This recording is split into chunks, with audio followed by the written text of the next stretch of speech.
Coach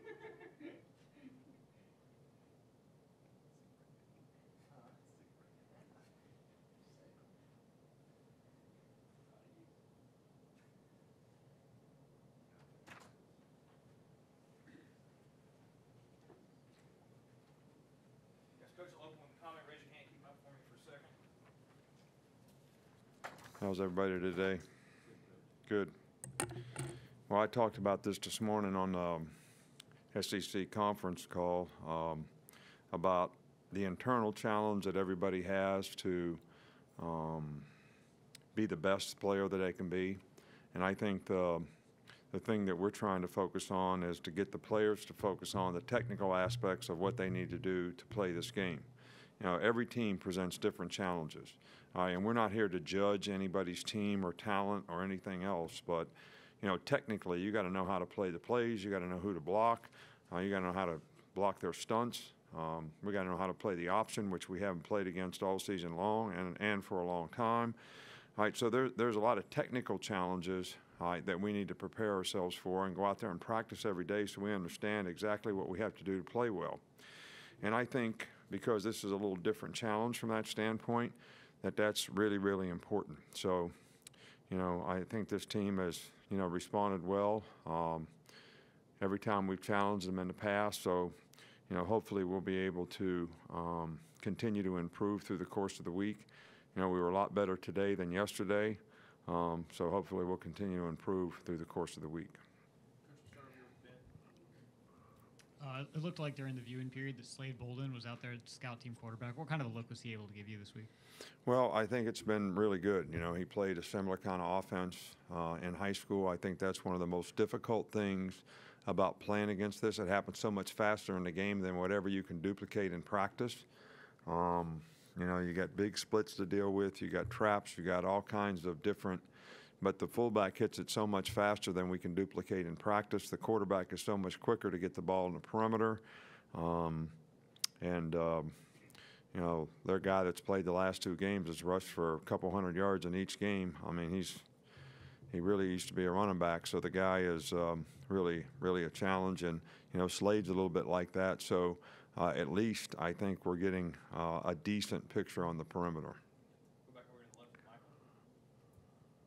How would you assess your team's ability to force turnovers this season and to capitalize on them? I think we've capitalized on them pretty well. I think we've got our share of interceptions, but you know, we've been harping all year long on attacking the ball, creating more fumbles, getting the ball out, really ball hawking, you know, to try to get the ball out. We haven't probably been as successful at that as we'd like to be or hope to be, and we're going to continue to focus on it and work on it. You know, every day, that's right after flex, that's what we do is, you know, 5 minutes of, you know, turnover drills. You know, it's first of all to help our offense, but, you know, we lost the turnover battle in the last game 2-1, which is not good, and we need to get more, and we need to take care of the ball better on offense. Do you have an update on Deontay Brown and how his turf toe is progressing? Yeah, well, we're giving him a few days off. He'll be day to day, but this kind of injury I think can really linger if you don't give a guy a chance to heal up. So we're trying to use this opportunity, and we'll evaluate him every day. Two more. We got to start with Ryan around the left. Given your track record of success, are you surprised when fans and outsiders do question how you manage certain situations within the program? I don't really – I haven't heard anything in terms of what I'm being challenged on, but I'm sure that I am. But I would really rather not know because, you know, everybody's got the right to their opinion about whatever it is they think should or shouldn't be done. And, you know, I kind of have my opinion based on the experience through the years, and we have an opinion as a staff as to what's best to build our team and improve our team. Just like when I got asked on Monday, like, we should not play Tua in this game. Well, if we didn't play Tua in this game, we'd be sending the message to every good player that we have that they shouldn't play in the game. So eventually, why should we even play? Why don't just forfeit so nobody gets hurt, take a loss, just be done with it? or is it an opportunity for everybody to improve and grow and, you know, challenge themselves to get better so that we go out and execute and play better as a team and build a little momentum through the week and the game. All right, so maybe we play better in the next game. So that's what I believe. And, you know, it really doesn't matter what anybody else thinks. They have every right to work like I've worked for 40-some years as a coach and get a job and have their own team. And they can make any decision that they want. I tell the assistants that all the time. You want to do it that way, get you a head job, and you can do it that way. All right, but right now, this is the way we're going to do it.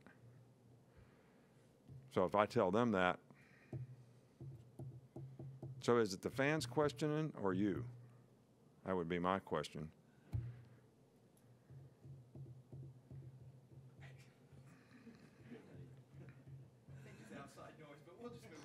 I don't know of any outside noise. I don't have internet. I don't have Twitter. I don't read the paper. So I don't know. You have to be more specific. So is there something specific? I mean, I should ask you for that to start with, but I really don't care, to be honest with you. I think it's a lot of people you don't even know exist. Go ahead, Tony. All right, following that, we've seen you use the Wildcat formation the last 2 games. What do you like about that formation, and then specifically Josh Jacobs' ability to run out of it? Well, I like whatever's successful. Okay, so as long as we're successful in it, I like it. As soon as we're unsuccessful in it, I won't like it too much. Is that fair enough? And as long as Josh Jacobs does what he's supposed to do, I like what he's doing. As soon as he messes it up, then I won't like it. So I'm like, you know, not really making a commitment one way or the other. Other than I like it when it works and I don't like it when it doesn't work. So, but, you know, when you have a guy who can play in a quarterback position, somebody still has to go cover the quarterback if he's out. So therefore, you have an extra blocker now, numbers-wise, because you've taken a guy out of their defense to cover the quarterback. Most of the time, you're not covering a quarterback when he's getting the ball, so you have one less blocker. You have the same number of blockers, they have one less man on defense to defend with. That's math, you know, 10 minus 1.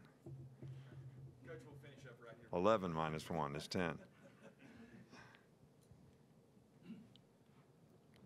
Coach, it's been a while since we heard anything about Terrell Lewis or Trevon Diggs. I know they had bad injuries that were going to last a long time. I just wondered if, one, how they're coming along, and two, if there's any chance at all either or both could play this year. You know, I really, I don't think Trevon Diggs, probably relative to his injury, has any chance to come back. I have never talked to Terrell about what his interest would be, or haven't even talked to Doc about when he would clear him medically. So I really can't answer that. I can tell you both guys are doing well in terms of their rehab and doing the things that they need to do to get back. So I don't really have a good answer for you on that one because we haven't really considered it yet until a guy gets cleared medically and he can start practicing and all that, and everybody's good with it. We don't even think about it. All right, Coach. All we got. Thanks. All right, thanks.